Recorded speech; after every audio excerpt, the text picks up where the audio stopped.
নমস্কার সম্মানীয় দর্শক বন্ধুগণ, 1 এপ্রিল 2026 থেকে একাধিক ব্যাংকের নিয়ম বদল হতে চলেছে। আপনার যদি ব্যাংক অ্যাকাউন্ট থেকে থাকে তাহলে এই নিয়মগুলি জানা অবশ্যই প্রয়োজন। 1 এপ্রিল 2026 থেকে বেশ কয়েকটি ব্যাংকে একাধিক নতুন নিয়ম চালু হচ্ছে। সম্পূর্ণ তথ্য আপনাদের সামনে তুলে ধরব। এর আগে অনুরোধ, চ্যানেলে নতুন হয়ে থাকলে ছোট্ট চ্যানেলটি সাবস্ক্রাইব করে নোটিফিকেশন অল করে রাখতে ভুলবেন না। দেখুন এ বিষয়ে একটি প্রতিবেদনে কি কি তথ্য উঠে এসেছে। আগামী মাসের শুরু থেকে এটিএম থেকে নগদ তোলার নিয়ম, চার্জ এবং সীমা সংক্রান্ত একগুচ্ছ বদল আনতে চলেছে HDFC bank, Punjab national bank এবং বন্ধন ব্যাংক। এর ফলে গ্রাহকদের দৈনন্দিন লেনদেনের অভ্যাসে সরাসরি প্রভাব পড়তে পারে বলে মনে করা হচ্ছে। কাজেই গ্রাহকদের এখনই এই নতুন নিয়মগুলি সম্পর্কে সচেতন হওয়া জরুরি।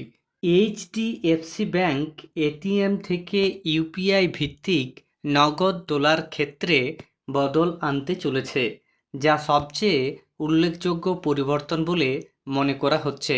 এতদিন অনেক গ্রাহক ইউপিআইয়ের মাধ্যমে এটিএম থেকে টাকা তুললেও তা আলাদা সুবিধা হিসেবে বিবেচিত হতো, কিন্তু 1 এপ্রিল থেকে ইউপিআই ব্যবহার করে এটিএম থেকে নগদ তোলার বিষয়টি মাসিক নিখরচায় এটিএম লেনদেনের সীমার মধ্যেই ধরা হবে। অর্থাৎ নির্ধারিত ফ্রি লিমিট পার হয়ে গেলে প্রতিটি লেনদেনের জন্য 23 টাকা এবং তার উপরে প্রযোজ্য কর ধার্য করা হবে। ফলে যারা নিয়মিত ইউপিআই ব্যবহার করে এটিএম থেকে টাকা তোলেন তাদের জন্য খরচ কিছুটা বাড়তে পারে। অন্যদিকে পাঞ্জাব ন্যাশনাল ব্যাংক তাদের একাধিক ডেবিট কার্ডে দৈনিক নগদ উত্তোলনের সীমা উল্লেখযোগ্যভাবে কমাতে চলেছে। আগে যেখানে নির্দিষ্ট কিছু কার্ডে দিনে 1 লক্ষ টাকা পর্যন্ত তোলা যেত, তা কমিয়ে 50,000 টাকায় নামিয়ে আনা হয়েছে। আবার কিছু প্রিমিয়াম কার্ডের ক্ষেত্রে এই সীমা 1.5 লক্ষ টাকা থেকে কমিয়ে 75,000 টাকা করা হচ্ছে। ব্যাংকের এই সিদ্ধান্তের ফলে বড় অঙ্কের নগদ লেনদেন করতে অভ্যস্ত গ্রাহকদের নতুন করে পরিকল্পনা সাজাতে হবে। বন্ধন ব্যাংকও এটিএম লেনদেনের ক্ষেত্রে নতুন নিয়ম চালু করছে। এখন থেকে নিজেদের এটিএমে গ্রাহকরা প্রতি মাসে নিখরচায় 5টি আর্থিক লেনদেন করতে পারবেন, যদিও নন ফিনান্সিয়াল লেনদেনের ক্ষেত্রে কোনো সীমা থাকবে না।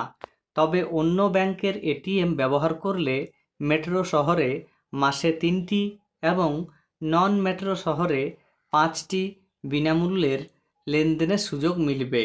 এই সীমার মধ্যে আর্থিক ও নন ফিনান্সিয়াল 2 ধরনের লেনদেনেই ধরা হবে। সীমা অতিক্রম করলে প্রতিটি আর্থিক লেনদেনে 23 টাকা এবং নন ফিনান্সিয়াল লেনদেনে 10 টাকা করে চার্জ ধার্য হবে। এমনকি অ্যাকাউন্টে পর্যাপ্ত টাকা না থাকায় লেনদেন ব্যর্থ হলেও 25 টাকা জরিমানা দিতে হবে।